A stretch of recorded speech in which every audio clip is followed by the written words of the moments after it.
Pwede bang tumayo tayong lahat? No? Masarap mag-worship kay Lord. Pwede bang tumayo tayong lahat? And maghanap tayo ng kapartner, dalawang kapartner para tatlo tayo, no? And then let's hawak kamay tayo and let's pray together. Let's pray sa bawat isa. Let's pray for our service this morning. Pag-pray din po natin yung ating pastor. Amen. Yung message at yung transformation sa ating pong buhay. Okay lang po? So please get out of your chairs at i-occupy po natin yung mga sa gilid-gilid para hindi kayo mahinder sa ating pong pananalangin, no? So situate po natin na wala pong maiiwan, no? Okay? So ipag-pray po natin yung bawat isa. Pangalawa, ipag-pray po natin ang service this morning. Pag-pray po natin yung mga bagong nahalal nating mga elected officials, no? Na manunungkulan sila, tutulungan din po natin. May part po tayo, hindi lang po sila, kundi tayo din po may part sa ating pong national transformation. Pag-pray po natin yung ating bayan, pag-pray po natin yung ating city, at pag-pray po natin ang ating mga ministries. Amen po? Yung mga cell groups natin, at we continue to pray sa ating pong lugar doon po sa city, na makakuha po tayo ng place doon na ating gagamitin every Sunday. No? Okay po ba yun? So, sige po, at the count of 3, let's pray together. Pwede pang hawak kamay tayo? Okay? At magbeso-beso. No, mamaya na po. At the count of 3, sabay-sabay po tayo manalangin. Are you ready? By the way, ang Christian life is a life of warfare, no? Para hindi po natin makaligtaan, no? Ang buhay po natin ay warfare po lagi siya. So, hindi po tayo pupunta sa church para maupo, para makinig. Hindi, that's not the picture of our Christian life. The picture of Christian life is always in the battle. Amen? So, pag nagpe-pray po tayo, doon po tayo nakikipag-battle. Na? Okay, let's pray together at the count of 3. 1, 2, 3. Come on, let's pray. Yes! Panginoon doon, hindi natin lang. Magpagkailanman sa iyong papuri, sa iyong anawin, Jesus. Magpagkailanman sa iyong kalwalhatian, ang kadakilaan. Thank you, Jesus, for your word, God. Salamat po, Diyos, sa inyong pagpapalay. God, we bless you, God. Jesus, we bless you, Father. Thank you, Lord. Oh, God. Oh, Father, we honor you. We bless you, Father. Pray for your power. We pray, God, for your mind. God, Holy Spirit, Lord, come in, Lord. And again, power your people. Father, Lord, salamat sa nila kung mag-worship. Hindi, Lord, sa aming prayer. We pray for your touch, God. We pray for your God,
Panginoon, salamat po Lord sa opportunity to come before you Lord in prayer. Salamat Lord sa aming mga kasamahan right now, kahawak po namin mga kamay. We speak blessings, Panginoon, sa kanilang buhay, sa kanilang kalusugan, sa kanilang pamilya, sa kanilang mga anak, sa kanilang mga parents, Panginoon. Dalangin po namin kung sila nag-aaral, pagpalain mo, Lord, ang kanilang buhay, ang kanilang pag-aaral, O God. They will achieve great things for you, Lord God, because you will empower them, you will help them accomplish great things, Lord, for your kingdom and for your glory, Panginoon. Lord, dinadalangin po namin, Lord, ang mga may sakit, Panginoon, we plead your blood, Lord, over sa mga sicknesses po namin, Lord God, and believe and declare, Lord God, that we are healed in Jesus' name. Lord, dinadalangin po namin, Lord, for open heavens, Lord, this morning and this afternoon, Panginoon. As we worship you, Lord God, you will continue, Lord, na katagpuin you, Lord, yung inyong mga tao. Lord, we come in this place not to go to church. We come in this place, Lord, to meet you, Lord, to worship you, Father, and to hear from you. Father, transform our lives, transform our minds, transform our spirits, O God, so that we can become like you, Lord, in every area ng amin pang pamumuhay, Panginoon. Lord, we pray, O Jesus, O Father, Lord, pinagpipray po namin ang mga ministries, ang mga cell groups. Patuloy po, Lord God, na magiging healthier po ulit ang mga cell groups na ito, Panginoon. Yung mga cell groups namin sa tahanan, Panginoon, sa mga bahay-bahay, dalangin po namin, Lord, na more people, O God, will hear of your word, will be changed of your word, will be transformed of your world, Panginoon, of your word. Father, we pray, Lord, magiging sa aming mga pinagpipray, sa finances for this year, sa Prayer Mountain na sinasabi ni Ma'am Karen kanina, sa building na itatayo, Lord God, we pray for your provision. We pray, Lord, for your favor. We pray, Lord God, for your strength that's come from the Holy Spirit. Lord, we pray na palakasin niyo kami, Panginoon, sa pananalangin sapagat ang aming lakas ay nanggagaling po sa inyo, Lord God. Hindi po kami makaka-accomplish ng maraming bagay, ng great things kung kami lang po, Lord God. That's why we need you, Lord, sa aming buhay. Sa pananalangin, inaamin po namin, Lord, ang kawalan po namin lakas at hinihingi po namin ang inyong lakas sa amin pong buhay. God, change our lives, oh God. Change our prayer lives. That's what we pray, Lord. Improve mo, Lord, yung aming prayer lives so that we can always, Father, Lord, commune with you in prayer and intercede, Lord, yung mga dapat yung pong baguhin, hipuin, Lord, sa mundong ito at magiging sa syudad namin, sa bansa namin. Lord, we pray katatapos ng aming election, kundi, Lord, to bless yung panunungkulan ng aming pong mga leaders. We pray, Lord, against corruption, Panginoon, Lord.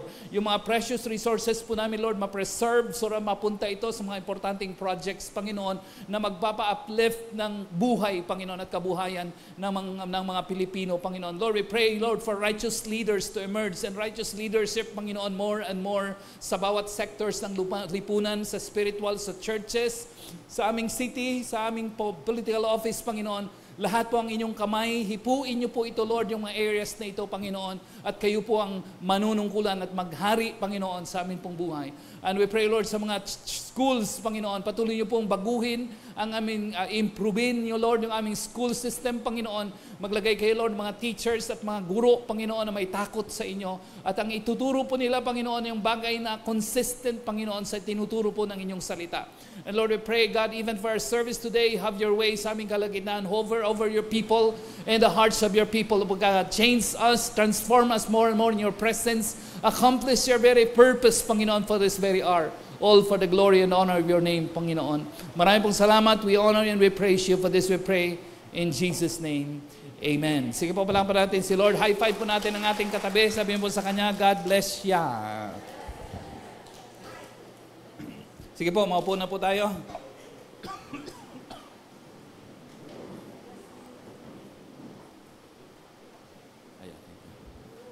Thank you, Ma'am Karen, for the exhortation. No? Mapalad po ang ating ministry sapagkat meron po tayong mga hindi lang mga kabataan na on fire kay Lord, kamukha ng inyong katabi. Amen? Amen? Magandang lalaki pa pati. Amen? Okay, kundi meron tayong mga elders, mga may edad ng konti. Amen? May edad ng konti na nangunguna po mga importanteng pundasyon ng ating pong ministry. And we're happy, we admire them, ang kanilang buhay, ang kanilang paglilingkod kay Lord. Thank you, Ma'am Karen, na mula noon hanggang ngayon ay isa kang importanteng halimbawa sa amin pong lahat. No? Palapan po natin si Lord sa buhay ni Ma'am Karen. No? Thank you din po sa mga sumayaw, no? Ma'am Janet. No? Paano po ba namin matutunan ni Roger yon? Doon sa likod, nag-aaral kami ni Roger, mukhang malabo talaga eh. Yung aming action di talaga eh. Labo talaga, mukhang kailangan yata 1 year na pag-aaral. No? Okay. Today, I'll be continuing with the series that we started last week. And tungkol po ito sa prayer. Sabi natin prayer. So last week, I preached about prayer and the Word. Specifically, I shared 12 steps. Sabi natin 12 steps. 12 steps para magkaroon ng mas malalim na prayer life. Are you with me? Of course, tatanungin natin, bakit kinakailangan lumalim yung aking prayer life? Are you with me? Ang sagot is that every breakthrough, major breakthrough, matitinding pagpapala na nangyayari sa ating buhay, hindi po nangyayari yun ng tsamba. Every breakthroughs, every matitinding mga pangyayari sa ating buhay, pagpapala sa ating buhay, are always caused by the Lord. Amen po ba mga kapatid? Are you with me? Amen? So kung ang lahat ng mga magagandang pagpapala ay laging may idea si Lord, kapangyarihan ni Lord, ibig sabihin po, the best thing that we can do for ourselves is really to pray. Alamin kung ano yung agenda ni Lord. Amen? And by the way, ang prayer po, ay hindi po natin binabago si Lord. Lord, pahingin, hindi po natin binabago si Lord, hindi natin kayang baguhin. At si Lord hindi nagbabago dahil nag-pray lang po tayo. Si Lord hindi siya nagdidesisyon dahil pinressure natin siya. Si Lord hindi po natin siya mape-pressure. Are you with me? Are you with me? Kahit anong pressure mo kay Lord, hindi siya magpapapressure. Gagawin niya ang kanyang kalooban. Hindi dahil pinressure mo siya, gagawin niya sapagkat yun ay kanyang kalooban. Malinaw po ba yan mga kapatid? Okay, so when we pray, we are actually not changing God, but we are actually changing ourselves. So hindi natin si Lord binabago sapagkat hindi natin mababago si Lord. Pag tayo po ay nagpe-pray, tayo po ang nagbabago. Para magiging, ang ating buhay, magiging consistent siya sa kalooban ng Diyos. Malinaw po ba yung mga kapatid? Mukhang hindi. Amen. Okay, so the best thing that we can do for ourselves is to pray because when we pray, we change ourselves according sa plano ng Diyos. Kasi sabi ko nga po, kahit anong gawin natin, kahit maglupasay ka, hindi mo mababago si Lord. Hindi talaga. Kahit anong pressure mo sa Kanya, hindi mo siya mape-pressure. But pag tayo po nagpe-pray, kaya nga po, very, very beneficial ang prayer. Pag tayo po nagpe-pray, nagbabago po yung ating pananaw. Are you with me? Yung bagong hindi natin, yung bagay na hindi natin nakikita, naiintindihan natin sa kamagitan ng wisdom ni Lord. Are you with me? Kunyari sa trials, may mga trials sa ating buhay na gusto nating umalis yung trial. Lord, tanggalin mo naman itong hirap sa buhay natin. Pero magugulat ka, hindi natin tinatanggal. Are you with me? Are you with me? No, you're not with me. Are you with me? So nagugulat ka kahit anong prayer mo, kahit anong lupasay mo, hindi natatanggal. Yung pala, ang kalooban ng Lord is mabago ka, ma-improve dahil doon sa problema na yung nararanasan. So ang prayer is not to change God. Ang prayer is to change yourselves according sa purpose and plano ng Diyos. Amen po ba mga kapatid? So ang trials hindi niya tinatanggal sa atin. Sinahayaan niya ang trials na mangyari sa ating buhay para mabago ang ating puso, para tayo mag-persevere, para tayo maglingkod kay Lord ng walang kondisyon. Kasi minsan naglilingkod tayo, Lord, kag nasusunod yung ating gusto eh. Maraming bagay, maraming panahon hindi nasusunod ang ating gusto. Tama po ba mga kapatid?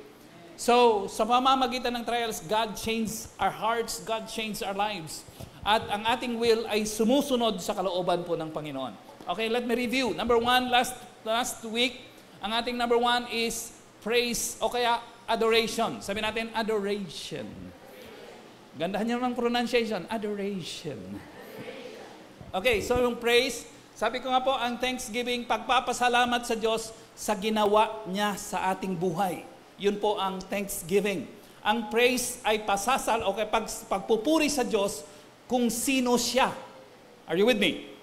Thanksgiving is thanking God for what He has done for our lives. Praise is adoring God for who He is, kung sino siya.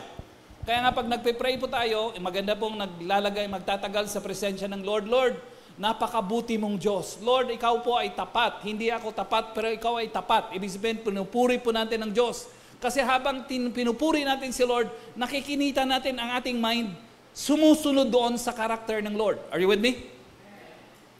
Okay, the word praise, no po, doon sa Matthew chapter 6 verse 9, I think, no? Pakilagay nga, yeah. Sabi niya, Our Father who art in heaven, ano lang sunod? Hallowed. Come on, read with me. Hallowed. Hallowed be your name. The word hallow sa Greek means Sakit lang. I-double check ko lang. The word hallow in Greek means hagiaso. Anong siya sa Greek? Hagiaso. So, the Greek word for hallow means hagiaso. Ano pong ibig sabihin ng hagiaso? It means to revere or to sanctify. Ano pong ibig sabihin? To revere or to sanctify. Another word for hagiaso means to set apart. Sabi natin, set apart. Ang ibig sabihin ng set apart, binubukod tangin po siya. Binubukod mo siya sapagkat bukod tangi siya. Okay? So parang ganito, wag niyong inumin yung kokwa ni Pas, kay Pas yan. Are you with me? Okay, minsan kasi iniinom ni Sinron. Amen. Amen? So pag sinabi pong set apart means, binubukod mo siya. Bukod tangi siya, wag mong galawin. Tama po? Are you with me? Okay, ang tawag po doon is hagiaso. Sa English po is set apart. Bakit po yung hallowed be your name ay importante? Because that's setting God apart. Are you with me? So nagkakaroon ka ng problema, dami kong problema, pero Lord, pinupuri kita sapagkat you are set apart above my problems. Are you with me? Hindi ako nako-confuse pagdating sa problema, hindi ko nako-confuse na hindi ka buhay, hindi ka kumikilos, sapagkat you are set apart, you are higher than my problems, you are higher than my circumstances. Are you with me? Sige po, palakpakan pa natin si Lord. Yes! Bakit ka pumapalakpak, bro? Sabi naman sa katiba, hindi ko alam, pumalakpak lang si Yander.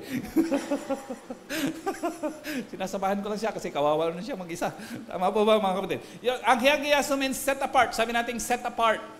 So, ibig sabihin nun, sa pananalangin, mag-set apart ka ng time. Are you with me?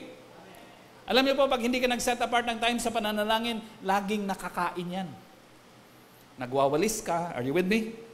Are you with me? Naglilinis ka. Parang pareho lang. Amen? Tama po ba mga kapatid? Nagluluto ka. Tama po ba mga kapatid? Tama po? Nagpipinikpikan ka. Parang pareho lang uli. So ganun po, ang dami nating ginagawang bagay, ang dami nating nasa isipan nating gawin, maliban sa pagpipray. Are you with me? Because ang labanan po lagi, hindi yung good things and bad things. Laging ang labanan sa atin, it's when good and better and better and best. Sabi natin, better and best. So ganyan po mga kapatid. Ibig sabihin, maganda naman yung paglilinis. Kaso nga lang, kahit maglinis ka ngayon, may madumi pa rin mamayang gabi. Are you with me? Are you with me? Hindi na uubos. Kung maglalaba ka ngayon, meron ka na namang labahan bukas. Hindi na uubos. Tama po ba mga kapatid? Pero nga po, iisipin natin, ako magluluto, kawawa naman yung anak ko, galing po sa office nagtrabaho, sa home office sa Calvary. Are you with me? Maganda naman po yung pangarap na yan. Kaso nga lang, set apart God. Are you with me? Are you with me? Hihiwalay mo talaga yung panahon kay Lord. At pag meron ka ng panahon kay Lord, nananalangin ka, ihihiwalay mo talaga yung pananalangin, ihihiwalay mo talaga yung pagpupuri sa Diyos. Kadalasan sabi ko nga po, pag nananalangin tayo, kaagad grocery list ang pinapakita natin kay Lord. Lord, pingin mo ng tuition fee. Lord, pingin naman ng girlfriend na matangos ang ilong. Are you with me? Yung kagagaling ng nose lift. Are you with me? Are you with me po mga kapatid? So ang dami nating hinihingi kay Lord. Ang tawag doon, grocery list o kaya shopping list. Hindi ho ganon. When we come to the presence of God, allow God to set the agenda. Are you with me? Are you with me? Yes, meron ka nung iniisip panalangin, pero yung nga, na-change ang purpose mo, na-change ang plano mo kung paano ka ni Lord i-deal doon po sa time ninyo sa pananalangin. So, set apart time for God, and pagkatapos, during sa adoration, isi-set time mo rin na ikaw nagpupuri kay Lord. Wag lang yung puro hingi. Are you with me? Lord, pinupuri ka namin sapagkat noon hanggang ngayon, napakatapat mong Diyos. Are you with me? Lord, wala naman ako talagang, kung sa tutuusin, Lord, wala naman akong kakayahan eh. Sino ba ako na gamitin mo ako, Lord? Pero matindi ka, ginagamit mo ako. So you enumerate yung mga ginawa ni Lord sa iyong buhay. Are you with me? Are you with me? God, you are an all-knowing God. Ako nako-confuse, ako nagwo-worry sa aking kalagayan, but you are an all-knowing God. You will accomplish your purpose sa tamang panahon. Are you with me? So pinupuri mo si Lord. So that's set apart. Ang tawag doon, hagiaso. Ibig sabihin, sineset apart mo ang pangalan ng Diyos, sineset apart mo ang time sa prayer, sineset apart mo ang adoration sa iyong pananalangin. Amen? Are you with me? Alam mo, pag nag-set apart tayo ng time sa pananalangin, less ang distraction. Are you with me? Alam mo ba tayo na-distract? Laging nakakain yung ating prayer time? Hindi kasi natin sineset apart. Are you with me? So ako po, sinishare ko sa ating mga leaders, morning lagi ang aking prayer time. So mga gano'n, mga 9 to 10, ganyan, 9 to 10:30, ganyan. So minsan may mga appointment ako ng morning. Hanggat maaari, ayaw kong magpa-appoint ng morning. Yung kaso lang, minsan talaga may hindi maiwasan. So ang gagawin ko, kinabukasan, alam ko na may appointment pa ako ng morning, ibig sabihin, tatamaan yung aking prayer time, hahanapan ko siya ngayon ng ibang oras doon sa araw. Are you with me? So most likely, pamanoon ko ng afternoon. O kaya ilalagay ko siya ng gabi. Pero bibihira akong maglagay ng gabi kasi alam ko naman, kamukha ng inyong katabi, pag gabi na nanalangin, are you with me? Nagsisimlang matindi, ang amin kinabukasan. Are you with me? Ibig sabihin mo, nakakatulog. Tama po ba mga kapatid? Sabi mo sa katabi mo, ikaw na naman yung pinapatamaan ni Paz. Amen mga kapatid. So hanggat maaari, morning o kaya afternoon. Pagkatapos, pag nananalangin tayo, dapat gising ka. Kaya para sa akin, ang pinakamagandang posture ng pananalangin, position ng pananalangin ay nakaluhod. Si Billy Graham po, ginagaya ko po ang kanyang style. Gaya-gaya lang minsan pag may time. Amen? Si Billy Graham po, pag nagpe-pray, ang posture niya, physical posture niya pag nanalangin, open Bible, sabi natin open Bible, at nakaluhod po siya. At gustong-gusto ko po yung position na yan. Gustong-gusto ko yung position na yan. Kasi ibig sabihin ko, pag nagkakaroon po ako ng knowledge, nagkakaroon ako ng galing, minsan napupunta yung galing sa utak ko, parang tingin ko, ang galing ko na. Are you with me? Pero pag nakaluhod ako kay Lord, nare-remind talaga ako kung sino ako sa harapan ng Diyos. Lord, wala naman talaga ako eh. Tama po ba mga kapatid? Yung galing na ito galing sa inyo. Amen po ba mga kapatid? Amen? Yung kapugian ko na ito, ninakaw ko lang kay Sinron. Amen po ba mga kapatid? Amen. Tama po ba mga kapatid? Kung anong meron ako Lord, kung anong blessing na meron ako Lord, galing to sa inyo. Kasi nga nakaluhod ka eh. Lord, may mga gusto ako sa buhay, pero yung gusto mo ang the best. Kaya nga ako nakaluhod, Lord, kasi ibig sabihin, nakasumiti ako. Nakasuko ako sa inyong kalooban sa direksyon nyo sa buhay ko. Amen po ba mga kapatid? Are you with me? Lord, siyempre naman may asawa ako. Gusto ko naman yung asawa ko magtagal habang buhay. Sama-sama kami nag-holding hands. Are you with me? Hanggang tumanda. At sa case ko, mawala ng buhok. Amen po mga kapatid. Pero, not my will be done. Are you with me? Are you with me? Not my will be done. Ikaw, Lord, nakakaalam. O hindi ko alam. Sa langit ko na lang tanungin kay Lord. Amen po ba mga kapatid? So meanwhile, mag-submit ako sa kanyang kalooban. Open Bible means, ang maganda kong open Bible sapagkat you allow God and His Word to change you. You allow God and His Word to direct your life. Amen. Sabi ko nga, minsan binabakli natin si Lord. Akala natin pag nagpe-pray, nababakli natin si Lord. Hindi natin nababakli si Lord. Sabi mo sa tabi mo, never. Hindi natin kailanman mababakli si Lord. So ang best talaga na posture sa pananalangin, mag-submit ka kay Lord. You set God apart. You set God as holy. You set God as enthroned in your life. You set God as high. And magsasubmit ka kay Lord. Tama? Ang tawag po doon, adoration. Anong tawag? Number 2. Ano po yung number 2 natin last week? Nire-review ko pero parang pinipilis ko na rin. Anong number 2? Waiting. Ano po ang explanation ng waiting?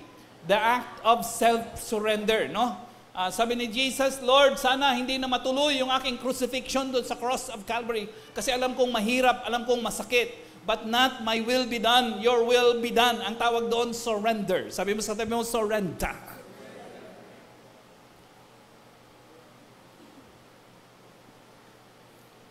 Hindi tayo pwedeng mag-pray na sinusunod natin o kaya pinapasunod natin kay Lord yung gusto natin. Lord, ito talaga, itong babaeng ito, mahal na mahal ko. Bigyan mo ko ng asawa, kahit sino, basta siya. Sabi mo sa katabi mo, tinte. Hindi po ganyan mga kapatid, di ba? Kinukonsult mo si Lord, you allow God to speak at you direct you kung sino yung ibibigay niya sa iyo. Amen po mga kapatid? Amen? Ang tawag dyan, destiny. Amen? Sabi mo sa tabi mo, destiny. So waiting means self-surrender. Sabi natin, self-surrender. So sabi ko nga po mga kapatid, ang prayer ay parang kumakatok ka kay Lord. Kumakatok ka. And then pag kumakatok ka, inaantay mo na may magbukas. Tama po ba mga kapatid? Eh kaso nga lang, karamihan po, according pa sa survey, karamihan pong prayer life ng Christian, nagre-range sa 5 minutes hanggang 15 minutes. Ilan po? Buti na lang yung katabi mo, mas mahaba ang prayer, 16. Amen? So kung yun ang ating prayer, sabi ni Lord, sabi ni Miles Monroe, so kung yun ang prayer mo, kumakatok ka, natagalan si Lord, are you with me? Are you with me? Kasi inasikaso niya pa yung prayer request ng kasama mo. So nung pagbukas niya na sa'yo, bibigyan niya sana yung prayer request mo, wala ka na. Sabi ni Lord, parang may kumakatok dito kanina. Amen? Ang ala na dininig ko, Yander ang pangalan. Bibigyan ko sana ng magandang babae, kaso lang wala na. Are you with me? Hindi nagdi-devotion. Hindi nagdi-devotion na ngayon.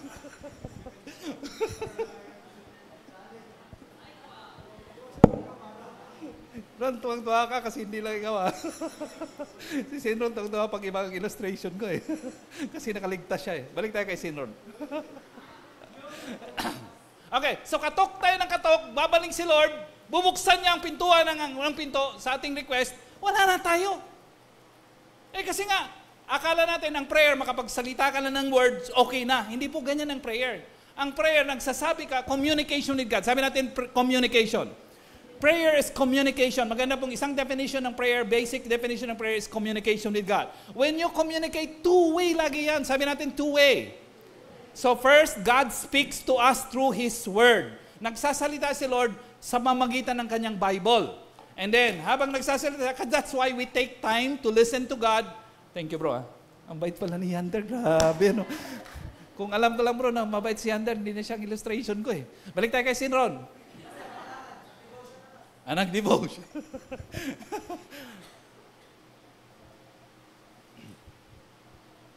Nawala tuloy ako. Sana ko. Yan, sana ko, bro. Wala tuloy ako.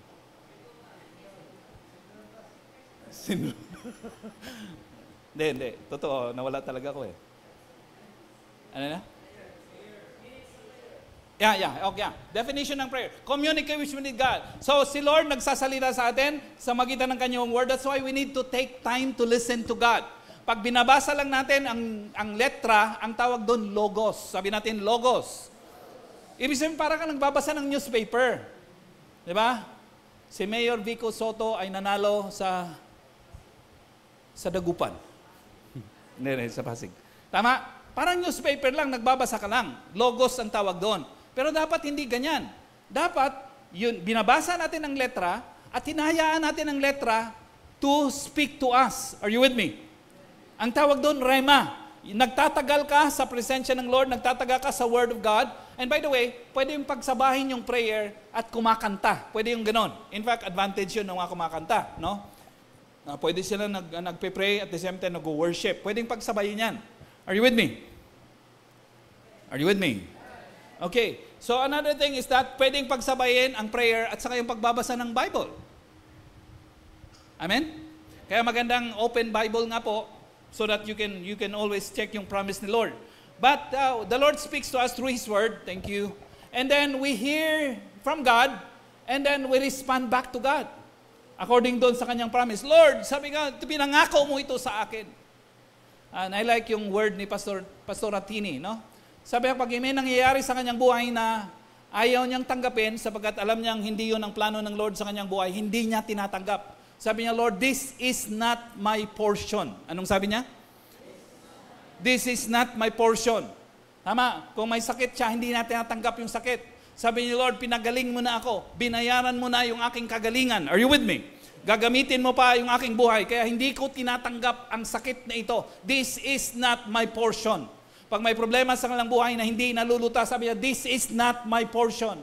My portion for me and my family is blessed, at I am blessed, and I will be blessed forevermore. Amen. Amen. So maganda pong pananalangin nyo na may pananampalataya. Are you with me? So yun po, communication with God speaks to us through His Word, and then we speak back to us through our intercession. And He speaks again, and we listen. Tama po ba mga kapatid? So, importanteng aspeto ng pananalangin ay yung nakikinig. Paminsan-minsan ako po ay nagdadala po ng ballpen at saka notebook ko kayo nagpe-pray para ilista ko kung anong ini-impress sa akin ng Lord. Are you with me? Are you with me? Okay na, minsan wala akong dalang notebook, so ang gagawin ko pagtapos ng prayer, tatakbo ako doon sa table ko at isusulat ko ang lahat ng in-impress sa akin ni Lord. Ang tawag po doon, waiting. So, ang prayer is not just a religious activity. Ang prayer is nakipagniig ka kay Lord, nakipag-date ka kay Lord. Kung anong instruction niya sa'yo, ilista mo. Are you with me? Tama po ba mga kapatid? Huwag ka munang mag-girlfriend, Senron. Kunyari, yun ang instruction ni Lord. Tama po ba mga kapatid?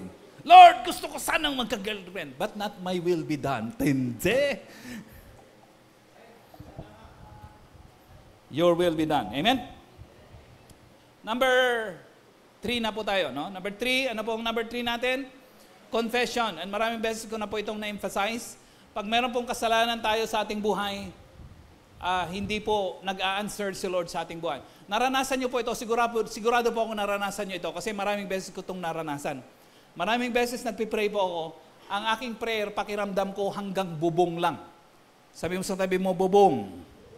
Anong ibig sabihin nun? Ang ibig sabihin nun, may sin sa buhay mo. Tama? Pag ang prayer mo, hindi mo nararamdaman. Kasi hindi pwedeng ang spirit mo, hindi nararamdaman ang spirit ni Lord. Di ba may tatlong bahagi ng tao? Spirit, soul, and body. Anong tatlong bahagi ng tao?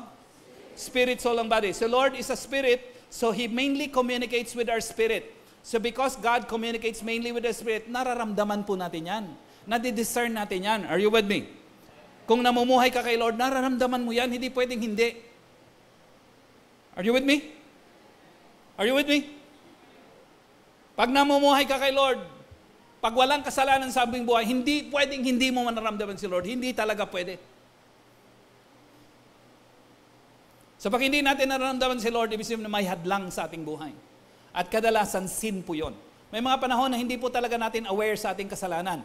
So yung prayer ni David, ay magandang panalangin yon sa Psalm 39 verse 13 and 14. Sabi niya, Lord, search my heart and see if there is any way in me. If there is sin in my life, there's any way in me that hinders my relationship with you. Are you with me? Sabi niya, search my heart and know my heart. Test me and know my anxious thoughts. See if there is any way in me, sa verse 24, offensive way in me and lead me in the way to everlasting. Lord, kung merong hindi kaaya-aya sa aking pananaw, hindi kaaya-aya sa aking pag-iisip, hindi kaaya-aya sa aking puso, tanggalin mo ito, Lord. Are you with me? And when we do that, God is faithful and just to forgive us our sins and to cleanse us from unrighteousness. Pag tayo nagkasala, ang response ay hindi lumayo kay Lord. Pag tayo nagkasala, lumapit kay Lord. Tama po ba mga kapatid? Ito po yung mali ng karamihan. Pag nagkasala, umaalis sa presensya ng Lord, umaalis sa church, umaalis sa cell group, umaalis sa leader. Pastor, saglit lang ha, ayusin ko lang saglit yung buhay mo, buhay ko. And then pag naayos ko, babalik ako sa church. Hindi po natin kailanman maayos ang ating sarili. Are you with me? Hindi natin mababago ang ating buhay. Hindi talaga. Ang tanging magbabago sa atin si Lord. Are you with me? That's why kung may kasalanan, huwag kang lumayo sa Diyos. Pag may kasalanan, lumapit ka sa Diyos. Amen? 1 John chapter 1 verse 9. Bro, pakilagay, hindi ko nalagay ito sa inyo. 1 John 1 verse 9. Sabi niya, if you confess your sins to God, He is faithful and just to forgive us. Simulan po natin sa verse 8. 1 John chapter 1 verse 8. 8 muna bro. If we say to ourselves, we have no sin, we deceive ourselves. Pag sinabi tayo sa wala naman akong kasalanan. Are you with me? Okay lang, wala akong kasalanan. Pag sinabi natin wala tayong kasalanan, kahit meron tayong kasalanan, sabi po ng Bible, niloloko lang natin ang ating sarili. Dinideceive natin ang ating sarili. Are you with me? Amen? Pero pag dumating ka sa punto na hinarap mo na ang iyong kasalanan, verse 9, but if we confess our sins before the Lord, He is, come on, read with me, He is faithful and just. Ibig sabihin, tapat siya. Hindi ba, pastor, nakakasawa na pang 1,000 siyam ko na itong kasalanan? Hindi ba nakakasawa kay Lord? Hindi. Because sabi ng Bible, He is faithful. Tapat siya. Kahit hindi ka tapat, tapat pa rin siya. Kahit ikaw magsawa, hindi siya nagsasawa. Amen. Kahit nagsasawa ka na sa pag-aamin, amen? Buti na lang si Yander nag-i-amen pa rin. Amen, mga kapatid. So if He is faithful and just, tapat, to forgive us, and anong sunod niya?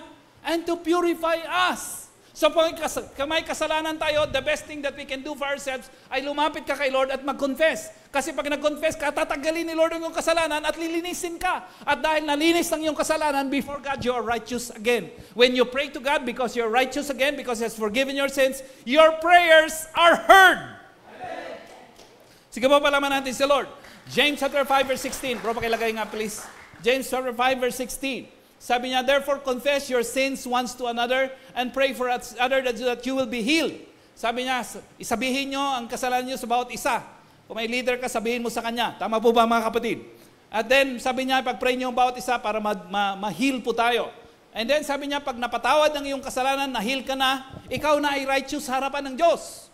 Hindi ka naging righteous dahil wala kang nagawang kasalanan. Lahat tayo nagkasala. Righteous ka sapagkat pinatawad ka at hinugasan ni Lord sa iyong kasalanan. Tama po ba mga kapatid?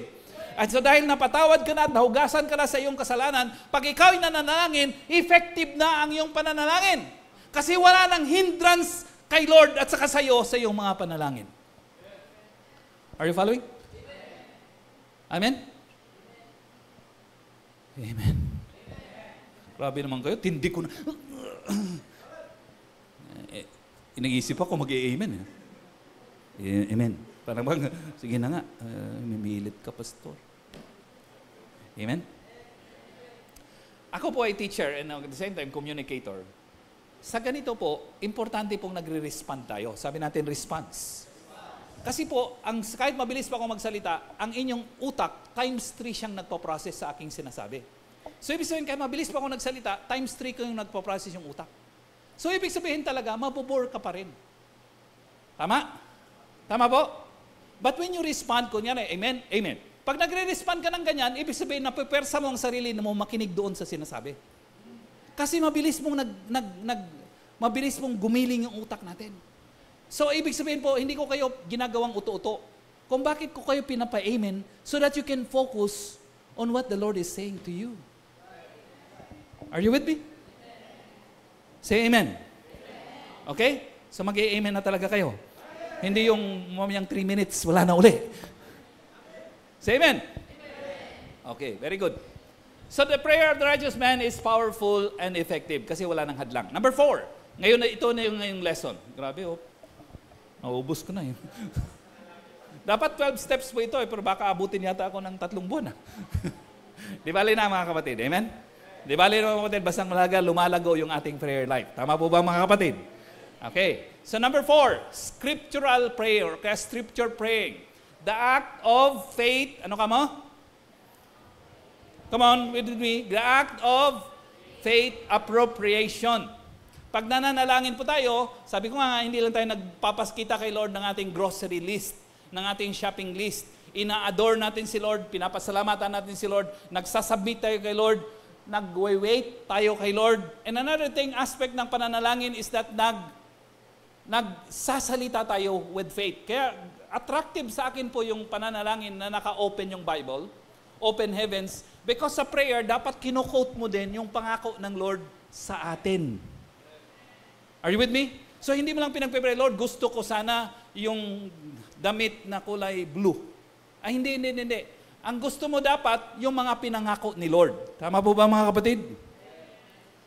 Are you with me? So kunyari, binata ka. Amen? Itago na lang natin sa pangalang Mark. So kunyari, si Mark ay 49 years old na at binata pa rin siya. Amen? So nagpe-pray, Lord, sana magkaroon ako ng partner. Tama po, sabi natin partner. So pwede niyang i-quote kay Lord, di ba, pinangako mo sa Jeremiah 29:11, pinangako niyo, Lord, na meron akong magandang kinabukasan. At syempre, Lord, kung ako binata habang buhay, yung kinabukasan na yun, dapat yun sa next generation for my life. Tama po ba mga kapatid? Hindi lang ako, kundi yung susunod kong generation. Amen. So, ang ibig sabihin po, nakikipag-pray si Mark, nakikipag-intercede si Mark, kino-quote niya yung pangako ng Lord sa kanyang buhay at binabalik niya kay Lord. Di ba, Lord, pinangako mo? Di ba yung sinabi ko kanina, pang-prayer ni Pastor Tini, pag hindi nangyayari, magandang nangyayari sa kanyang buhay, hindi niya tinatanggap. Lord, sabi niya, this is not my portion. Anong sabi niya? Hindi ko ito tatanggapin kasi hindi ito para sa iyo eh. Hindi ito para sa akin eh. Malinaw sa Bible na hindi ito para sa akin. Hindi ito blessing. Are you with me? So hindi niya tinatanggap. So hindi siya tumitigil hanggang hindi mapasa kanya yung pinagpe-pray niyang blessing na narapat para sa kanya. Tama po ba mga kapatid? So that's why we need to pray with faith and we need to quote to God yung kanyang pangako sa ating buhay. That's why hindi lang tayo dapat puro prayer. Dapat ano din po tayo, maalam din tayo sa scriptures. Dito po sa atin, ang standard, lalo po sa ating mga leaders, mas mahigpit ang mga standard ng leaders, at least, sabi ko po sa kanila, at least 2 chapters a day ang binabasa ninyo. So ako po, nagbabasa ko 3 chapters a day ng morning and 3 chapters a day at night. So sabi ko sa mga leaders, at least sa inyo, 1 chapter sa umaga, kung mag-devotion ka, o kaya gabi, 1 chapter sa umaga, basa ka, and then sa gabi, kung mag-devotion, 1 chapter ulit sa gabi, and then saka ka mag-devotion. So ako, magbabasa ako ng 3 chapter sa umaga, nagde-devotion ako ng 1 chapter doon, and sa gabi, 3 chapter ulit, hindi na ako nagde-devotion. Pero kung bakit ako nagbabasa ng marami, kasi nga may kinalaman dito sa scripture praying. Hindi lang ako nagpe-pray kay Lord sa aking shopping list. Are you with me? Nagpe-pray kay Lord based sa pangako niya sa ating buhay. Are you with me? So kung may pangit na nangyayari sa ating buhay, hindi natin yan tatanggapin. Lord, pinangako mo sa Jeremiah 29:11. For I know the plans I have for you. Plans to prosper me and to give you hope in a future. Sabi mo sa katabi mo, future. So hindi mo tatanggapin ang kasalukuyan mong sitwasyon. Bakit? May pinangako sa iyo si Lord. So ang pagbabasa ng Bible, hindi siya religious act or religious practice. Magbasa ka lang ng Bible. Hindi. This is about knowing, understanding, and claiming the promise of God. Amen po ba mga kapatid? Tama? So mas magandang panalangin para lumakas ang ating panalangin, malakas ka rin dapat sa pagbabasa ng Bible. Are you with me? Kaya dapat yung word, pagbabasa ng Bible at prayer, magkasama talaga, hindi mo siya pwedeng paghiwalayin. Sa buhay po ng Acts, ng unang mga mananampalataya, nung unang mananampalataya, biglang lumaki, dumami ang mga believers ng unang mananampalataya sa Acts, to the point na may nakaligtaan at pag nag-grow yung church, dumarami din ang problems. Are you with me? Kaya dapat wag masanay tayo sa problema. Yung ibang tao, pag may problema, umaalis kay Lord, umaalis sa church. Mali. Pag na-kay Lord ka, dumarami ang problema mo. Kasi sa pamamagitan ng problema, nandun din po ang solusyon. Are you with me? Are you with me? So wag alisan ang problema. I-conquer ang problema. Alam mo ba, pag na-conquer ang problema, nakakaroon ka ng solusyon, gumagaling ka. Tama po ba mga kapatid? Tama. So, nasaan na nga ako ba? Nawala akong bigla. Mark, I need you.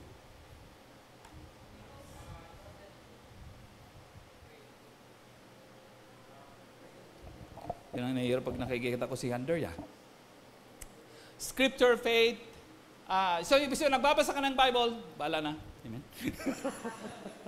Nagbabasa ka ng Bible, ina-appropriate mo ang pangako ng Lord, binabalik mo kay Lord. Di ba pinangako mo, Lord? Are you with me? Are you with me? Wala akong pera, hindi ako makapag-aral. Di ba pinangako mo na magkaroon ako mabuting kinabukasan?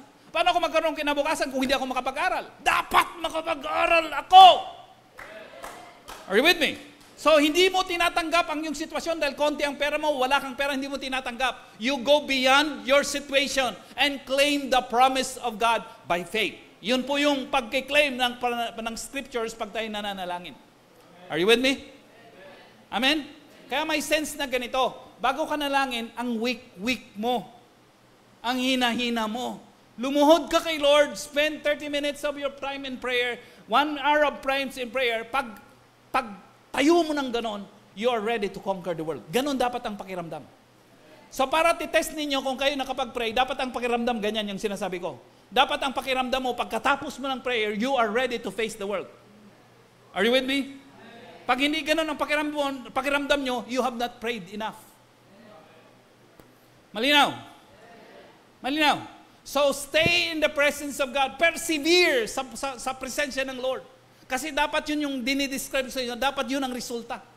Napaka-weak mo, dami mong problema, dami mong kahinaan. Pag nanalangin ka, dapat pagtayo mo ng ganon, you're ready to face the world. Nandyan pa rin, punong-puno ka pa rin ng problema. Pero hindi ang mga mata mo, hindi nakatingin sa problema. Nakatingin sa Diyos na kayang lumutas ng problema. So yun sa katabi mo, cast joy. Malinaw mga kapatid? Okay, number 5.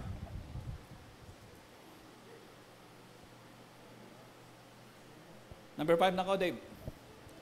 Okay, number 5 is, ano bang number 5? Watching. Pakilagay natin bro yung verse kay Jesus. Matthew chapter 26, I think, and 41. Ang context dito, si Jesus nagpipray doon sa Garden of Gethsemane. Sabi niya, Lord, sana hindi na matuloy yung aking kamatayan sa cross kasi alam si Jesus Christ was 100% human and 100% God. Ano po siya? Kung ikaw ay tao, meron ka talagang takot. Meron kang takot mamatay. Tama po ba mga kapatid? Kaya nakita niyo po, kahit matandang-matanda na, nakamuhay niya na yung buhay nila, dami nang na-accomplish, meron pa rin takot sa pagkamatay. Ganun po talaga. So sabi ni Jesus, may takot din siya sa pagkamatay. Sabi niya, Lord, sana hindi ako mamatay doon sa cross. Kasi alam ko maraming suffering. But sabi niya, not my will be done, but your will be done. Now, dito po habang nagpe-pray sa Garden of Gethsemane, before he said those words, ito muna, sabi niya sa kanyang mga disciples, tulungan niyo na ako bro, manalangin. Kasi natatakot ako. Amen po mga kapatid? Amen? So magpe-pray ako, pero mag-pray din kayo. Tama? Ito ang guidelines ni Lord sa kanila. Sabi niya, basahin natin, 1, 2, 3, go. Watch and pray so that you will not fall into temptation. By the way, rich talaga ang Word of God. Watch and pray so that you will not fall into temptation. Bakit maraming tao nagpo-fall sa temptation? Bakit? Hindi nagwa-watch and pray. Tama po? Ang dali ng sagot eh. Bakit maraming tao nagpo-fall sa temptation? Because hindi sila nagwa-watch and pray. So nang susi para hindi mag-fall sa temptation, watch and pray. Malinaw po ba yun mga kapatid? Amen? Salamat, Pat, sa paminsan-minsang kabaitan. Mabawi kay Pat para lagi akong inaapi. Okay, so watch and pray so that you will not fall into temptation. Anong sabi niya? The spirit is willing, but the body is weak. Lagi pong ganyan. Magandang alalahanin natin yan. Pag gumagawa tayo ng magagandang bagay para kay Lord, lagi po ang katawan natin hindi nakikipag-cooperate. Lagi. Are you with me? So sa panahon na yan, hindi po natin susundan ang dikta ng ating katawan. Ang susundan natin ang dikta at leading ng ating spirit. Malinaw po ba yan mga kapatid? Are you with me? Isang gusto ko sa posisyon na pagluhod sa panalangin so that maiwasan yung pagkaantok. Are you with me? Are you with me po? Kag nakaluhod ka kasi, siyempre yung tuhod mo naka sa kahoy kunyari o kaya sa semento. So kung naka siya doon sa kahoy semento, nasasaktan yung tuhod mo, kaya hindi ka basta-basta inaantok. Are you with me? Antukin pa naman yung katabi mo. Amen po. Hindi siya antukin sa ibang bagay para sa prayer, laging antukin. Tama po ba mga kapatid? So sabi ni Jesus, watch and pray. Sabi natin, watch. The word watch, dyan sa verse na yan, ang ibig sabihin po niyan sa Greek is, dagli lang, check ko, no? Ang ibig sabihin niyan sa Greek is Gregorio. Sabi natin Gregorio. Gregorio, hindi ang aya, R-E-O. Ang ibig sabihin po ng word na Gregorio, na ibig sabihin yun po ang Greek sa word na watch, ang ibig sabihin nun is to keep awake in order to guard. Ano po ang ibig sabihin? To keep awake in order to guard. So ang ibig sabihin ni Jesus Christ, sabi niya ganon, watch and pray so that you will not fall into temptation. So ang ibig sabihin po ng watch is Gregorio sa Greek. Ang ibig sabihin po, keep watch. Anong sunod sabi ko kanina? Keep watch in order to guard. Ibig sabihin, babantayan mo ito. Bakit ka magbabantay? Para gising ka. Bakit kinakailangan mong gising? Kasi magbabantay ka. Mag-guard ka. Amen? So yun po yung ibig sabihin ng word na watch. So sa sinabi ni Lord na watch and pray, ibig sabihin, bantayan mong hindi ka makatulog. Amen po ba mga kapatid? Keep watch so that you can guard. Hindi ka lang magki-keep watch, hindi ka lang dapat gising, pero may panibagong tungkulin, nag-guard ka. So pag nagpe-pray ka mga kapatid, hindi ka lang gising at sasabihin mo yung request mo, nag-guard ka na si Satanas, hindi makapasok ang purpose niya sa buhay mo at sa buhay ng pamilya mo. Are you with me? Lord, I pray for my children. Lord, I pray for my parents. Lord, I pray sa members ng aking family. Lord, I pray for our church. Lord, I pray for my disciple. Hindi ka lang nagiging awake. Ginagwardyahan mo yun. Ang kapamaraanan ni Satan ay hindi makapasok at sumira sa kanilang buhay. Amen po ba mga kapatid? Sige po, palakpan po natin si Lord. Of course, I pray for my children. I pray for my daughters. No? Pag-pray ko kay Lynn. Pag-pray ko siya, Lord, sabi ko, nag-aaral ang batang ito. Si Haya. Alam ko napakaraming temptation sa loob ng school. Alam ko maraming influences sa loob ng school. Pero kahit sa kalagitnaan ng maraming influences, Lord, guard her heart. Guard yung kanyang passion. Guard yung kanyang priorities sa inyo. Amen po ba mga kapatid? Ang ibig sabihin noon, ako ay nagpe-pray, ako ay nagwa-watch, at ako ay nag-guard para hindi makasingit si Satanas sa kanyang buhay. Malinaw po ba yun mga kapatid? Amen? So kung bakit tayo nagpe-pray, hindi tayo nagpe-pray, nag-a-utter ng words, kundi tayo po din po ay nag-guard. Malinaw.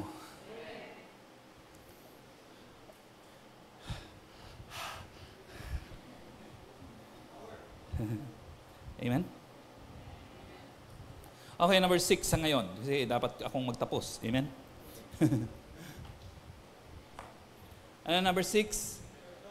Intercession. Ano number 6 po mga kapatid? Okay, so next week na po yung iba. Malamang 3 uli next week o kaya 6, hindi ko alam. No? Basta number 6 is intercession. The act of earnest appeal. Okay? Verse natin bro.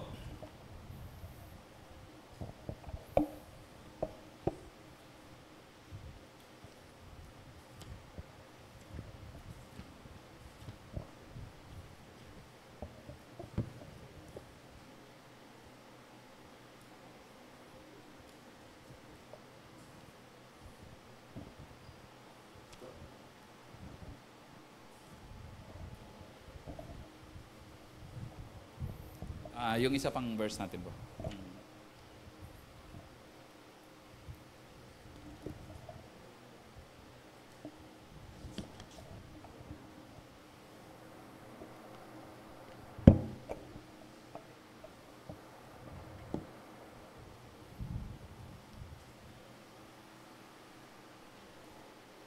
Okay, Mark chapter 8. Simulan po natin sa verse 22 siguro bro. Verse 22. Mark 8, verse 22, no?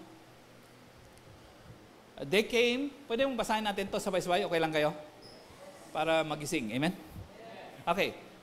At the count of 3, let's read this together aloud. 1, 2, 3, go. They came to Bethsaida, and some people brought a blind man and begged Jesus to touch him. And verse 23, go. He took the blind man by the hand and led him outside the village. When he had spit on the man's eyes and put his hands on him, Jesus asked, "Do you see anything?" Verse 24, he looked up and said, "I see people. They look like trees walking around." Verse 25, once more, Jesus put his hands on the man's eyes. Then his eyes were opened. His sight was restored, and he saw everything clearly. So malinaw, nandun si Jesus at mga disciples sa Bethsaida, at habang nandun doon, yung mga tao po nagdala ng bulag sa kanya. Kadalasan po pag si Jesus po gumagawa ng healing and miracle, isang word lang nahiheal yung tao. Tama po ba mga kapatid? Are you with me? Laging ganon, isang word lang, isang salita lang, heal na kagad yung tao. Pero in this case, hindi po nangyari yon. So pinag-pray niya yung tao na ma-restore yung sight, and yet nung tinanong niya yung tao, sabi niya, nakakakita ka na? Hindi po. Nakikita mo si Kuya Junel? Hindi po, si Ate Marian. Iba yung nakikita. sabi niya, may nakikita ka? Sabi ni Lord Jesus. Sabi niya, I see people walking like trees. Tama? Siyempre hindi pwedeng trees yung tao, tama? Tama? Siyempre, hindi pa malinaw yung kanyang sight. So, nag-pray ulit si Jesus Christ yan, nilagyan niya pa ng, ano yung nilagay niya? Hindi, nag-spit si Jesus, yung laway niya nilagay. Are you with me? Nilagay niya yung laway, and then, after that, yung mama, nakil siya. Ang point ko is this, kahit si Jesus, hindi lahat ng kanyang prayers laging nangyayari ng isang beses, ng mabilisan. Tama po mga kapatid? Ito ang kahalagahan ng persistent prayer. Sabi natin, persistent prayer. Nakakwento ko po sa mga leaders natin. Nagpipray ko of course yung dalawa kong daughters na makapunta ng Butuan. Kasi yun nga po, gusto ko sing matrain doon at makapag-work sa home office if they like. So, nung sinabi ko kay Lynn, mabilis naman siyang nag-respond. Ang problema si Aya, pag sinabi ko ayaw niya mag-respond. So, inisip ko na yung pwedeng, lahat na ng convincing power ko, ginamit ko na sa kanya. Unfortunately, ayaw talaga. So, yung bata, pag ayaw, ayaw. Ibig sabihin, kahit sinong Punsyo Pilato ang lumapit sa kanya, malamang ayaw talaga. Ang ayaw niya.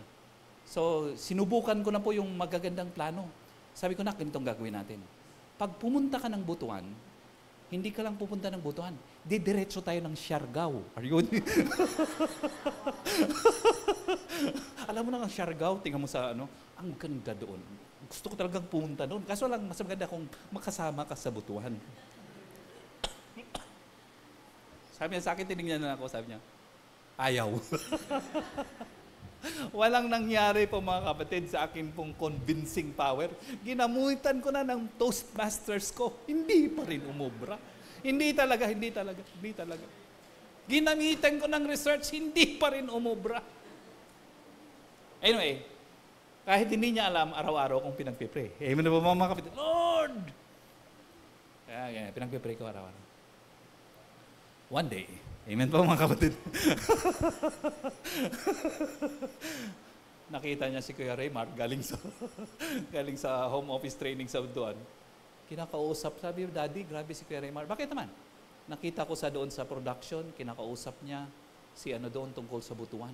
Nakita ko na naman doon sa baba, ang kinakausap si naman tungkol sa Butuan. Nakita ko naman sa likod ng SOL training, may kinakausap niya tungkol sa Butuan. Sabi niya, tindi ni Kuya Raymar. Pero hindi pa rin siya nakukumbinsi. Nung nakumbinsi ni Raymar si Jezabel, amen ba mga kapatid?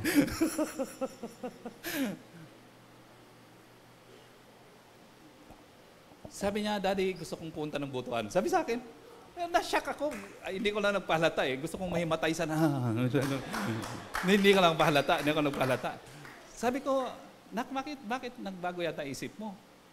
Sabi niya, hindi, kasi pupunta din si Ate Jess. Sabi ko si Jezabel lang pala ang susi. Kung alam ko, hindi na ako nag-research. Amen po. Hindi ba? May kinalaman si Jezabel, may kinalaman si Raymar. Pero ako'y naniniwala, malaking kinalaman ng aking prayer. Amen po ba mga kapatid? Amen? Amen? Ang tawag doon, persistent prayer. Di ba sa Bible, parang ang pag-iintindi natin, pinagbabawal yung paulit-ulit na prayer? Ang binabawal po doon, hindi po yung paulit-ulit na prayer. Ang binabawal doon, yung vain prayer. Yung inuulit ng walang dahilan. Alam niyo ba sa Buddhism, meron silang tinatawag na prayer wheel. Yes, thank you. Prayer wheel. Na yung mga Buddhist po, nilalagay nilang ang kanilang prayer request doon, and they trust na nakakarating kay Lord. 24 hours kasing pinagpe-prayer ng prayer wheel. Teka lang, walang effect yun. Kahit ilagay mo pa doon yung prayer request doon, walang effect yun. Kasi hindi si Lord nagre-respond sa will. Nagre-respond siya sa anak niyang lumalapit sa Kanya, naninutluhod sa Kanya, humihingi sa Kanya ng guidelines and tulong sa pananalangin. Are you with me? Are you with me? Amen? So, persistent prayer. Pag ang prayer natin hindi natutugunan, huwag kang tumigil. Amen po mga kapatid? Hanggang hindi ka titigil, hanggang hindi mangyayari yung pinagpipray mo. Amen po ba mga kapatid? Are you with me? Isa sa mga hinangaan kong prayer ay yung isang pastor na nag-start siya ng orphanage ng walang pera. So yung orphanage na yun, nag-start siya ng orphanage ng walang pera. Siyempre, kakain yung mga bata. Walang pera, walang pagkain yung bata. So tatawagin yung mga bata, kunyari 500 sila. Mga bata, punta na kayo sa table, magbe-breakfast na tayo. Ang problema, walang breakfast. Nagigets po mga kapatid? So sabi niya, Lord, thank you. Mananalangin po siya, Lord, thank you sa breakfast na ibibigay niyo sa amin. Salamat, Lord, sa masarap na breakfast na ito. Amen po mga kapatid. Are you with me? And hanggang kahit kailan, hindi po nawawalan ng pagkain yung bata. So nandun sila, amen. Pagka-amen nilang ganoon, may kakatok sa kanila. Sir, may pinapadala po yung aking boss na pagkain daw para po sa inyo. May breakfast sila. Amen po ba mga kapatid? Walang pera, pero lagi siyang nagpipray. Nagigets niyo po ako mga kapatid? So si Lord laging nagre-respond sa persistent prayer natin. Tama po ba mga kapatid? Anyway, magtatopic pa ako ng ibang prayer, so continuous pa naman ito. I'll end siguro ng ganito mga kapatid. Gusto ko mag-end kasi pag hindi ako nag-end, amen, madadali yung lunch ninyo, amen. Siguro doon po sa kalooban ng Lord, di ba, na napasadaan natin. Sabi ni Jesus, Lord, not my will be done, but, come on, say with me, but your will be done. Sa pananalangin, hindi po natin pinipuwersa si Lord ng ating gusto. Are you with me? Are you with me? Kasi hindi natin siya mapersa. Kahit anong gawin natin, hindi siya, Lord, nagpapapersa. Kahit anong pressure mo kay Lord, hindi siya nagpapapressure. Gets? Gets po, mga kapatid? Pero, pag nananalangin tayo, hindi natin binabago si Lord. Tayo ang nagbabago to conform sa kalooban ng Diyos. Malinaw po ba yun, mga kapatid? Amen. So sabi ni Jesus, Lord, sana hindi ko gustong mamatay. Pero hindi ang kalooban kang masunod. Kung ano ang kalooban ninyo, yun ang masusunod. So, I'd like to end with this way. Bakit kaya hinihingi natin yung kalooban ng Lord na masunod sa halip yung ating kalooban? Gets? Because ang ating kalooban, hindi magagaranti that it will be a blessing for our life. Amen? Mga lalaki, are you here? Lord, sana itong babaeng ito ang aking mapapangasawa. Pray kang maigi. Kasi minsan, after 1 week, nagbabago ang isip mo. Tama po ba mga kapatid? Are you with me? Lord, siya, hindi na pala Lord, siya na. Teka lang. Nagigets po mga kapatid? Are you with me? Kaya buti na lang si Lord, hindi niya binibigay yung ating gusto. Kasi ang ating gusto pa iba-iba. Sabi mo sa tabi mo, lalo ka na. At saka hindi guarantee ng gusto natin, yun ang magdudulot ng long-term blessing sa ating buhay. Hindi siya sigurado. Minsan yung mga gusto natin, nakakasira sa atin. Alam niyo po ba yun? Lord, sana magkaroon ako ng cellphone. iPhone. Are you with me? So dahil may bago ka ng iPhone, check ka na ng Facebook. Tama? Scroll ka na ng scroll, nakakalimutan mo na ang pag-aaral. Tama po ba mga kapatid? Minsan yung pinagpe-pray natin, nakakasira sa atin. Kaya mabuti na lang, hindi lahat ng pinagpe-pray natin ay binibigay ng Lord. Mabuti na lang. Tama po ba mga kapatid? Kaya sa panalangin, hindi natin hinihingi ang ating gusto. Hinihingi natin yung gusto ng Lord. Kaya di ba, scriptures, Lord, di ba, Lord, sinabi mo, kasi yung sinabi mo, pinangako mo para sa akin yun, makakabuti sa akin. At kung hindi tayo sigurado, Lord, not my will be done, but your will be done. Bakit yung kalooban ng Lord masunod? Because as the heavens are higher than the earth, His ways are higher than our ways. Are you with me? As the heavens are higher than the earth, His ways are greater than our ways. As the heavens are higher than the earth, His plans are greater than our plans. Kaya importanteng yung kalooban niyang masunod. Kasi pag kalooban niyang masunod, the best yun para sa ating buhay. Sige po, palakpan po natin si Lord. Come on, let's stand together. Oh, let's sing the song. The chorus.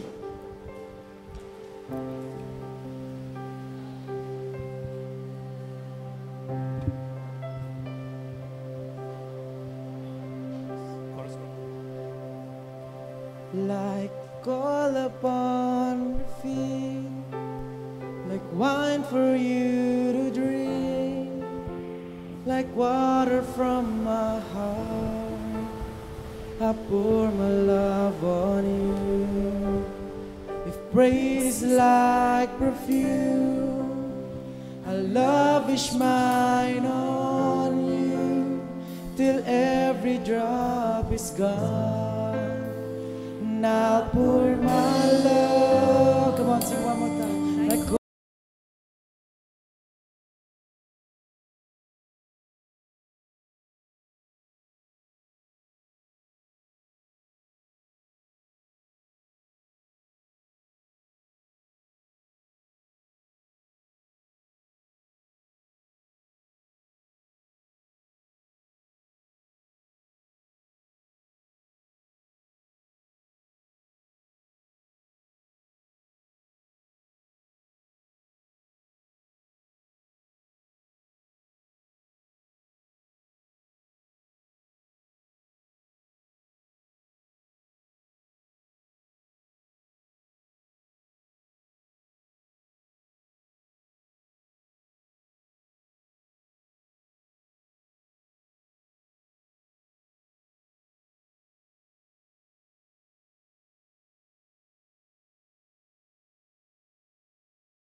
as just last week, i-dedicate po natin ang ating buhay for more prayer time. Okay po ba yun? Ang prayer is not to punish us. Ang prayer ay hindi para tanggalan tayo ng mga importanteng schedule sa ating pong buhay. Ang prayer, we will get to know yung kalooban ng Lord. We'll get to know yung direction ng Lord. And the best thing that could ever happen sa ating buhay is to always know the direction ni Lord. Tama po ba mga kapatid? Kunyari kung ganito ang direksyon ni Lord, diba? Ganito ang direksyon ni Lord. Ang best na mangyari sa ating buhay ay yung humakbang ka ayon dun sa direksyon na yun. Tama po ba mga kapatid? Eh hindi automatic yan sa ating buhay. Minsan ang direksyon natin papunta rin, o minsan man opposite na direksyon. Kaya the best thing that we can do for our life is really to pray. Because when we pray, we discern God's will, God's plan, God's direction sa ating buhay. Hindi lang sa mga malalaking bagay, kundi sa mga maliliit na bagay. Are you with me? Are you with me po mga kapatid? Na-share ko po sa ating mga leaders, dito po sa buhay ko po, saka sa ini-evaluate ko po lagi, at saka sa ating pong ministry, ang mga importanteng projects na nagawa natin sa ministry, ay lagi tinitignan ko po siya, is always laging result ng pananalangin ko. God speaks, God impresses in me, and then sabihin ko, mga kapatid, pwede bang gawin natin ito? At ang mga leaders lagi nag-affirm, nag-agree. Ibig sabihin po, nagpipray din sila, namumuhay din sila kay Lord, kaya madali din po nilang ma-discern. Tama po ba yung mga kapatid? So, the best thing that we can do sa ating buhay is to dig deepen talaga. Palalimin talaga yung ating prayer life. Amen? So siguro, less mo na yung pagpapaputi ng mukha. Tama po yun mga kapatid? Amen? And more yung pagpapaputi ng puso. Amen mga kapatid? Amen? So today, sabi natin kay Lord, teach me to pray more. Diba? Lord, palalimin mo naman yung prayer life ko. Yung prayer life ko na lagi kong napapakinggan kayo. Yung lahat ng decision ko, Lord, o karamihan ng decision ko, laging nadidiscern ko kung ano yung gusto mo sa buhay ko. Kasi nga, Lord, pag nadidiscern ko, I have the confidence to face the world. Kahit ang circumstances ko ay hindi maganda, pero dahil nakarinig ako sa iyo, I have the confidence to face the world. Tama po ba mga kapatid? Kahit ang circumstances ko ay pangit, ang family ko ay pangit sa ngayon, kayang pagandahin niya ni Lord. Tama po ba mga kapatid? Amen? Because God is in the business of restoration. God is in the business of changing our lives for the better and our future for the better. Tama po, mga kapatid? So, panalangin po natin ngayong umaga, Lord, teach me to pray more. Palalimin niyo po ang aking prayer life. Lord, yung para bang hindi ako magmamadali lagi. Lord, yung kumakatok din na wala na. Yung pagbukas ni Lord, wala na ako. Yung kakatok at Lord, at aantayin ko kung kailan magbubukas si Lord. Amen po ba mga kapatid? Including yung aking love life, aantayin ko si Lord. Hindi ako magmamadali. Amen po ba mga kapatid? Kung ako may nagmadali ng mga nakaraan, kamukha ka po, may marami akong pagmamadali nung unang panahon. So Lord, matuto na ako kay Pastor, hindi na ako magmamadali ngayon. Aantayin ko na kayo, Lord. Amen po ba mga kapatid? Are you with me? Amen? If that is you, I want you to raise your right hand. Palalimin mo, Lord, ang aking panalangin. Yun po ang ating commitment for today. Lord, today, kami pong lahat, siguro po, numero 1 po ako. Magsisimula po sa akin with desire, Lord, to commune with you in prayer more and more each day. Lord, kung bakit naman po pangit yung aming buhay minsan, pangit ang aming desisyon, kasi nga po hindi kami nakikinig sa inyo. We don't take time, Lord, to listen to you. Kasi tingin po namin sa pagpananalangin, sa pagbabasa ng Bible ay religious na mga bagay. Ginagawa lang namin for the sake ng pinapagawa sa amin ng mentor. Pero Lord, ang totoo pala nun, kung bakit kami nagbabasa ng Bible so that we can hear from you. And then kung bakit kami mananalangin so that we can also pray to you, Lord, according to your promise in the Word of God, in your Word, para Lord, yung aming pinagpipray ay sasakto sa inyong kalooban. Kasi Lord, kung aming mga pagpipray sasakto sa inyong kalooban, ay walang makakapigil sa amin, Lord. We can face the world. We can face Goliaths of this world. We can face circumstances of this world and transcend and overcome and conquer because we have heard from you. God, patawarin niyo po ako, patawarin niyo po kami sa aming kakulangan sa pananalangin. For our prayerlessness, Panginoon.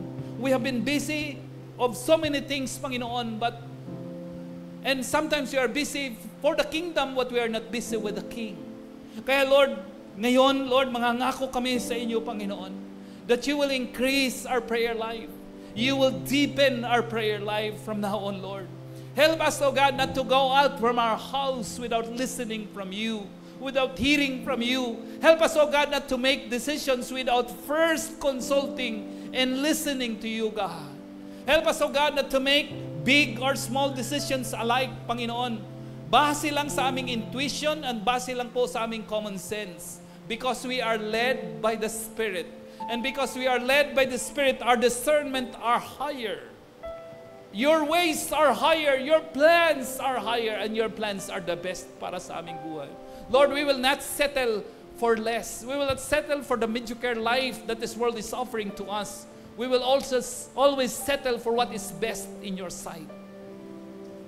And tulungan niyo po kaming manalangin. Sige po, ibaba na po natin ang ating mga kamay. Maybe you have come here today as a guest. Narito po siguro kayo bilang mga panauhin po namin. Salamat po. And malamang kasama po namin, nangako din kayo na magpe-pray more. And that's good, no? But ang isang una talagang hakbang bago tayo mananalangin ay magkaroon po muna ng personal na relasyon sa Diyos. Yung tinuro ni Lord sa atin sa Matthew ng panalangin, sabi niya, Our Father. Ano po yung sabi ni Lord?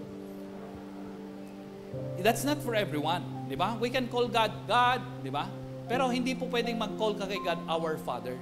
Ang tumatawag lang kay Lord na Our Father ay yung si Lord ay tinanggap nila sa kanyang puso bilang Panginoon tagapagligtas. At kung tinanggap mo si Lord sa iyong puso bilang Panginoon tagapagligtas, meron kang relasyon kay Lord.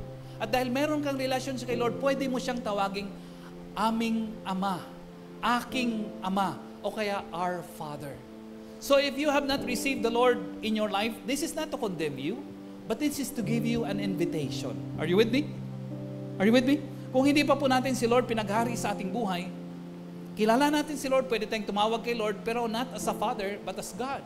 Pero maganda kung ang ating tawag kay Lord is intimate, yung Ama talaga natin siya. At mangyayari po yun pag we ask the Lord to come into our life. Buksan natin ang ating puso para maghari si Lord sa ating buhay, sa ating puso. Papatawarin niya tayo sa lahat ng kasalanan na higit sa lahat. He will establish a relationship with us. Malinaw po ba yun, mga kapatid? And because He will establish a relationship with us, He is our God and our Father, and we are His children. We can then call God our Father. Tama po ba yun, mga kapatid? And then our prayers are more effective because we have a relationship with God. So if you are here today, and as our guest, siguro po, nangako kang mananalangin, gusto ko pong lagyan pa ng greater na blessing yung inyong pananalangin by asking the Lord in your life to be the Lord of your life. No? Maghari siya sa buhay mo ngayon, and then magkaroon tayo ng relationship kay Lord bilang ating Ama, and then matatawag natin siyang ating Awa. And then pag nangyari po yun, malamang ang ating papanalangin are always heard on high from the Lord. Amen po, mga kapatid? So kung kayo po ay guest, magka-count po ako ng 3, at pagka-count ko ng 3, pag gusto mo si Lord tanggapin sa iyong buhay, sa iyong puso bilang Panginoon tagapagligtas ng iyong buhay, para sa ganon maghari si Lord sa iyong puso at magkaroon ka ng relasyon kay Lord para ikaw makatawag ng Ama, aking Ama, aming Ama kay Lord, I want you to raise your right hand at the count of 3. Are you ready? 1, 2, 3. Ayun, yan. Okay, thank you very much. Salamat po. Palakpan pa natin ng malakas. Yay! regardless, gusto lagi nating magkaroon ng invitation sa lahat. Tama po ba mga kapatid? So, Ate G, mamana sa atin pong huddle, pakisama na lang ang iha natin sa kanyang consolidation, ha? Isama ninyo sa group, no, Ate G? Okay. Sige. Mag-pray po ako. Pagkatapos ko mag-pray to end our service, we will have a song of celebration, and after that, meron tayong huddle. Are you all excited? Okay, pag nagpunta kayo sa Calvary, huwag laging nagmamadali na umuwi. Amen po mga kapatid? Kasi yung labahin pa rin yan bukas. Tama po ba mga kapatid? Enjoy the presence of God. Come on, let's pray together. Father, we thank you, Lord, that you love us so much. We are grateful for what you have done sa aming kalagitnaan. Lord, teach us how to pray and teach us, oh God, how to honor your word sa aming pong buhay. And Lord, help us, oh God, to obey your word sa aming buhay, to obey immediately and to obey everything that you have commanded us to do. Lord, thank you that you are God, you are Father, you are a loving Father, you have bestowed upon us, you have in store for us, Lord God, the great things na pinalano nyo, Lord, para sa aming buhay at kinabukasan. Not only for us to enjoy, but for the generations that will come after us. Lord, salamat sa bawat kapatiran na narito. Salamat sa mga leaders narito. Salamat, Lord, sa mga kaibigan na narito. Truly, Lord, you have spoken to us in our midst. And thank you, Lord, Holy Spirit, for how you have ministered to us so powerfully today. Lord, we honor you, Lord. We love you. For us, we pray in Jesus' name.